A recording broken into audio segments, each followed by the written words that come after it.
ಆಗ ಯಾವ್ಯಾವ ಥರದೋ ಟೈಟಲ್ಸ್ ಬರುತ್ತೆ. ಅದರಲ್ಲಿ ಈ ಒಂದು ದೇವನೊಬ್ಬ ಜಾದೂಗಾರ ಅಂತ ನಿಜವಾಗ್ಲೂ ಇದು ಅರ್ಥಪೂರ್ಣವಾದ ಟೈಟಲು. ಎಷ್ಟೋ ಸತಿ ನಾವು ಟೈಟಲ್ ನೋಡೇ ಸಿನಿಮಾ ನೋಡಬೇಕು ಅಂತ ಅನಿಸುತ್ತೆ. ಆ ಥರ ಒಂದು ಟೈಟಲ್ ಇಟ್ಟಿದ್ದಾರೆ. So congrats to the team for that. ಆಮೇಲೆ ವರುಣ್ ಅವ್ರ ಬಗ್ಗೆ ಹೇಳಬೇಕು ಅಂದರೆ ತುಂಬ ಸಿನ್ಸಿಯರಾಗಿ ತುಂಬ ಚೆನ್ನಾಗಿ ಅಚ್ಚುಕಟ್ಟಾಗಿ ಮಾಡಿದ್ದಾರೆ. ಅಂದರೆ ಎಲ್ಲ ಅಟೆನ್ಷನ್ ಟು ಡೀಟೇಲ್ ಎಲ್ಲ ಒಂದೊಂದು ಚಿಕ್ಕ ಚಿಕ್ಕ ವಿಷಯನೂ ಅವರು ಸೀರಿಯಸ್ಸಾಗಿ ವರ್ಕ್ ಮಾಡಿದ್ದಾರೆ. ಪ್ಯಾಷನೇಟಾಗಿ ಮಾಡಿದ್ದಾರೆ. ಸೊ ಇಂಥ ಒಬ್ಬ ಚಿಕ್ಕ ಹುಡುಗ ಥರನೇ ಇದ್ದಾರೆ ಅವ್ರು, ನಂಗೆ ಗೊತ್ತಿಲ್ಲ ಅವ್ರ ವಯಸ್ಸು. ಸೊ ಅದಕ್ಕೆ ಇವ್ರು ಸಪೋರ್ಟಾಗಿ ಬಂದಿದ್ದಾರೆ. ಸೌದಿ ಅರೇಬಿಯಾಯಿಂದ ಕನ್ನಡ ಸಿನಿಮಾಕ್ಕೋಸ್ಕರ ಇಷ್ಟು ಕಷ್ಟಪಟ್ಟು ಹಣ ಹಾಕಿ ಮಗನ್ನು ಮುಂದೆ ತಂದು ಪ್ರೋತ್ಸಾಹ ಮಾಡಿದ್ದಾರೆ. ಸೊ ಇವ್ರಿಗೊಂದು ದೊಡ್ಡ ಚಪ್ಪಾಳೆ ಬರಬೇಕು. ಯಾಕೆಂದರೆ ಅಲ್ಲಿದ್ಕೊಂಡು ಇಲ್ಲಿ ಸಿನಿಮಾ ಮಾಡೋದು ತುಂಬ ಕಷ್ಟ. ಇಲ್ಲಿರೋರೇ ಸುಮಾರು ದಿವಸ ತೊಗೋತಾರೆ ಒಂದು ಸಿನಿಮಾ ಕಂಪ್ಲೀಟ್ ಮಾಡೋಕ್ಕೆ. ಅಂಥದ್ರಲ್ಲಿ ಅಲ್ಲಿಂದ ಬಂದು ಇಲ್ಲಿ ಮಾಡಬೇಕು ಅಂತ ಒಂದು ಉತ್ಸಾಹ ಇಟ್ಕೊಂಡು ಮಾಡಿದ್ದಾರೆ.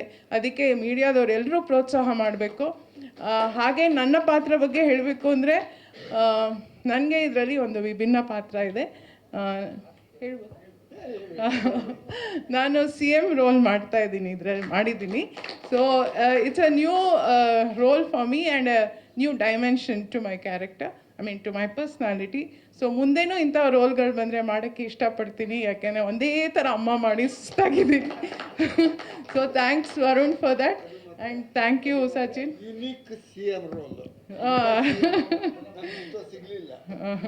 ಆಮೇಲೆ ಟೀಸರು ತುಂಬ ಚೆನ್ನಾಗಿದೆ, ಕುತೂಹಲ ಮೂಡಿಸುತ್ತೆ. ಎಲ್ಲರೂ ಥಿಯೇಟರ್ಗೆ ಬಂದು ಸಿನಿಮಾ ನೋಡಲಿ ಅಂತ ತಾವು ಎಲ್ಲರಿಗೂ ಪ್ರೋತ್ಸಾಹ ಮಾಡಿ. Thank you.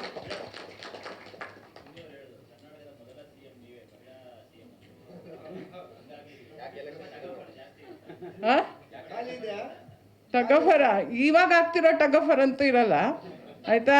ಬೇರೆ ಥರ ಟಗಫರ್ ಕೊಡ್ತೀನಿ ನಾನು. ಆದರೆ